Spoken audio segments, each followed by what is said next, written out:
बिस्मिल्लाहिर्रहमानिर्रहीम। आज हम थ्योरम 11.1.5 पढ़ेंगे। ये इस थ्योरम की फ़िगर है। स्टूडेंट्स, फ़िगर और थ्योरम की स्टेटमेंट पढ़ने से पहले हम देखते हैं कि एक वर्ड है ट्रांसवर्सल। ट्रांसवर्सल की डेफिनेशन देख लेते हैं। दो पैरेलल लाइंस को इंटरसेक्ट करने वाली लाइन को हम ट्रांसवर्सल कहते हैं। चलिए अब हम थ्योरम की स्टेटमेंट देखते हैं।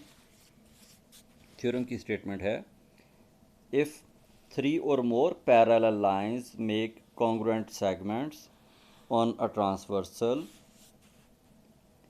they also intercept congruent segments on any other line that cuts them. ये इस थ्योरम की फिगर है।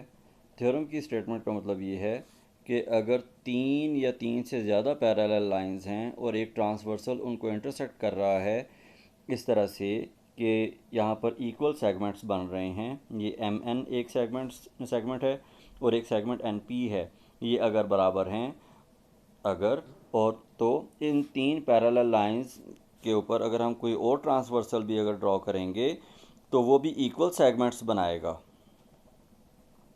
ये है थ्योरम की स्टेटमेंट। मैं दोबारा से बोलता हूँ कि तीन या तीन से ज़्यादा पैरेलल लाइंस को अगर एक ट्रांसवर्सल इंटरसेक्ट करे और इक्वल सेगमेंट्स बनाए, यानी एम एन लेंथ और एन पी लेंथ अगर बराबर है, तो उन तीनों पैरेलल लाइंस पर अगर हम कोई और ट्रांसवर्सल भी ड्रॉ करेंगे तो वो इक्वल सेगमेंट ही बनाएगा। ये थी थ्योरम की स्टेटमेंट। अब हम देखते हैं कि इसमें गिवन क्या है। गिवन है three parallel lines AB is parallel to CD and CD is parallel to EF. Here are these three lines. AB is parallel to CD and CD is parallel to EF. And the transversal LX intersects AB, CD and EF at the point M, N and P respectively. The transversal LX, this line is transversal. This is intersecting A, B, C, D and E, F at points M, N and P respectively. Right, students? And such that MN is congruent to NP. This transversal LX is intersecting three parallel lines such that MN length is congruent to the length NP, यानी ये लेंथें बराबर हैं। और क्या दिया हुआ है कि the transversal Q Y intersects them at point R, S and T respectively. There is another transversal QY. This QY is intersecting three lines A, B, C, D and EF at points R, S and T respectively. This is given and name some angles. Angle 1, 2, 3 and 4. ये हमने angles के चार नाम हमने दे दिए। We have to prove RS length is congruent to ST length. We have to prove RS length, RS segment, RS portion is congruent to ST portion. This we have to prove. Construction. Construction ये करें कि AB और CD दो parallel lines के दरमियान में RU draw करें ऐसे कि जो LX के पैरेलल हो और CD लाइन को पॉइंट U पर टच करे, और CD और EF पैरेलल लाइंस के दरमियान में SV ड्रॉ करें जो कि LX के पैरेलल हो और EF को पॉइंट V पर टच करे। ये थी कंस्ट्रक्शन। मैं बुक में पढ़ता हूँ। From R draw RU parallel to LX. From R draw RU parallel to LX, which meets CD at U. RU meets CD line at point U. From S draw SV parallel to LX, which meets EF at V. From S draw SV parallel to LX, which meets EF at point V. And as shown in the figure, let the angles be labeled as angle 1, 2, 3 and 4, and let the angles be labeled as 1, 2, 3 and 4. ये होगी construction. चलिए अब हम इसका proof start करते हैं। इसमें देखें इस तस्वीर में आपको एक पैरेललोग्राम नज़र आएगी। MNUR जो है ये एक पैरेललोग्राम है। वो इस तरह से कि हमने RU लाइन जो है वो LX के पैरेलल ड्रॉ की थी और MN जो है वो LX लाइन का एक पोर्शन है। तो RU अगर LX के पैरेलल है तो RU MN के भी पैरेलल है। और इसके अलावा AB के ऊपर एक पोर्शन है MR और CD पर एक पोर्शन है NU और AB और CD लाइंस पैरेलल हैं तो MR और NU भी पैरेलल होगा। तो इस क्वाड्रिलेटरल में both the pair of opposite sides are parallel. It means MNUR is a parallelogram. ये हम देखते हैं बुक में जो मैंने अभी बात की। MNUR is a parallelogram. A reason RU is parallel to LX, we have constructed, and AB is parallel to CD. MNUR is a parallelogram. Reason RU is parallel to LX and AB is parallel to CD. Mazid, MN is congruent to RU, therefore MN is congruent to RU, therefore MN will be congruent to RU और NP जो है वो SV के congruent होगा।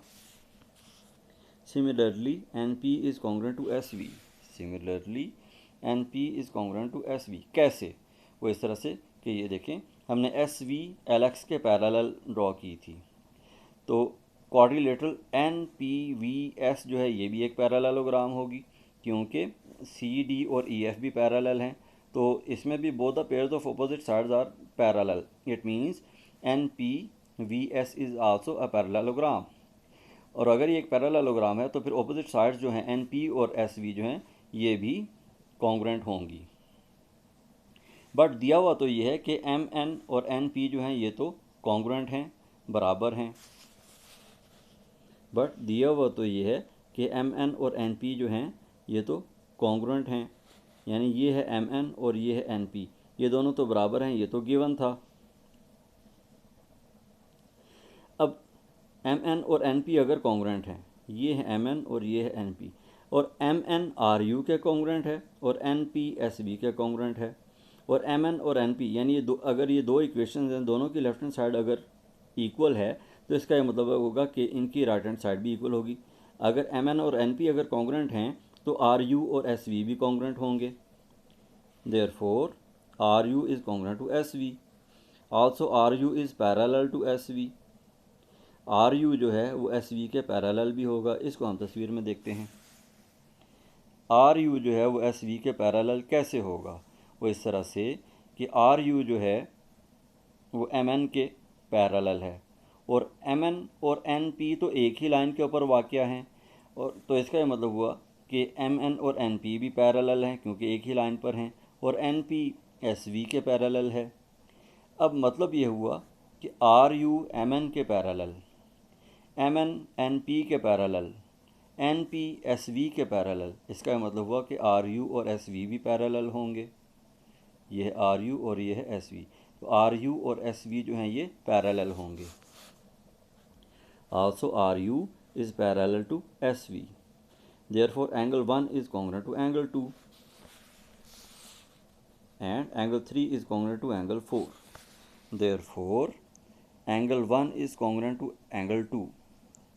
ये कैसे? ये इसको हम स्टडी कर लेते हैं। देखें एंगल 1 और एंगल 2 जो हैं अगर हम इनकी कोरस्पोंडेंस लें तो इनका जो राइट वाला जो आर्म है ये एक ही लाइन है, एक ही कॉमन आर्म समझ लें, एक ही आर्म है, एक ही लाइन है जिस पर ये दोनों एंगल बने हुए हैं। अब इनका जो दूसरा जो आर्म है RU और SV ये दोनों पैरेलल हैं। अगर RU और SV अगर पैरेलल हैं, लेफ़्ट वाला आर्म अगर दोनों का पैरेलल है और राइट वाला आर्म जो है वो एक ही लाइन है यानी वो भी पैरेलल है, तो इसका ये मतलब है कि ये दोनों एंगल्स जो हैं ये कॉन्ग्रुएंट होंगे। अब आए एंगल 3 और एंगल 4 की तरफ। इनका राइट वाला जो आर्म है एक ही लाइन है जिस पर दोनों एंगल बने हुए हैं, और दूसरा जो आर्म है ये CD जो है ये पैरेलल है EF के, यानी दूसरा आर्म भी आपस में पैरेलल है। तो इसका मतलब हुआ कि एंगल 3 और एंगल 4 भी पैरेलल होंगे। और बुक में रीज़न लिखी हुई है कि angle 1 is congruent to angle 2 and angle 3 is congruent to angle 4 corresponding angles. अब ये देखें कि एंगल 1 इन दोनों जो एंगल्स हैं इनमें एंगल 1 और एंगल 2 जो हैं ये कोरस्पॉन्डिंग एंगल्स भी हैं, और एंगल 3 और एंगल 4 जो हैं ये कोरस्पॉन्डिंग एंगल्स भी हैं, इसलिए भी कॉन्ग्रुएंट हैं। और एक और रीज़न भी, पहले जो मैंने आपको रीज़न बताई वो अलग है। यहाँ तक हमने जो बहस हमने सारी कर ली, उससे हमने अभी तक जो रिज़ल्ट निकला वो ये है कि RUSV के पैरेलल है, एंगल 1 एंगल 2 के पैरेलल है, और एंगल 1 एंगल 2 के कॉन्ग्रुएंट है, और एंगल 3 एंगल 4 के कॉन्ग्रुएंट है। हमने ये अभी तक इस सारी बहस में शुरू से अब तक हमने ये रिज़ल्ट निकाला। आगे बढ़ते हैं, इस थ्योरम में आगे बढ़ते हैं।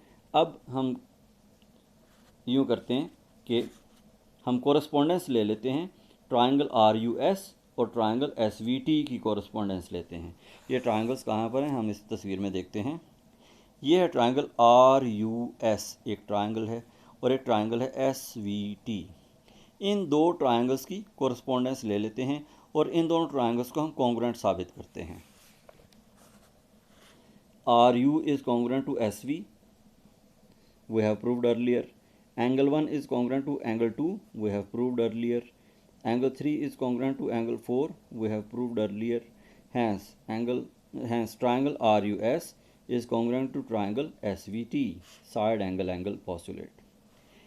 ये जो पोर्शन है, ये जो बात सारा मैंने ये जो पढ़ा, इसको हम तस्वीर में देखते हैं।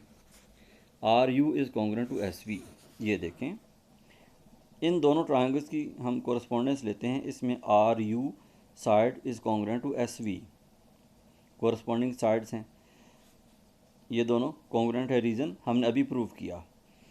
इस ट्रायंगल का एंगल 1, इसका कोरस्पॉन्डिंग एंगल 2, ये दोनों भी कॉन्ग्रुएंट हैं, हमने अभी प्रूव किया, हमने अभी डिस्कस किया। इस ट्रायंगल का एंगल 3, इसका कोरस्पॉन्डिंग एंगल यहाँ पर 4 है, ये दोनों भी कॉन्ग्रुएंट हैं, हमने अभी डिस्कस किया। तो देखें कि साइड एंगल इसका भी वही कोरस्पॉन्डिंग साइड एंगल, तीन एलिमेंट्स दोनों ट्रायंगल्स के कॉन्ग्रुएंट हैं। इसका मतलब है कि ट्रायंगल RUS और ट्रायंगल SVT जो है ये दोनों ट्रायंगल्स कॉन्ग्रुएंट हैं। इससे क्या रिजल्ट निकला? Hence RS is congruent to ST, corresponding sides of congruent triangles. अगर ये दोनों ट्रायंगल्स कॉन्ग्रुएंट हैं तो इसका मतलब है कि इस ट्रायंगल की साइड RS जो है वो इसके कोरस्पॉन्डिंग साइड इस ट्रायंगल में है ST, ये दोनों भी कॉन्ग्रुएंट होंगी। Hence theorem is proved.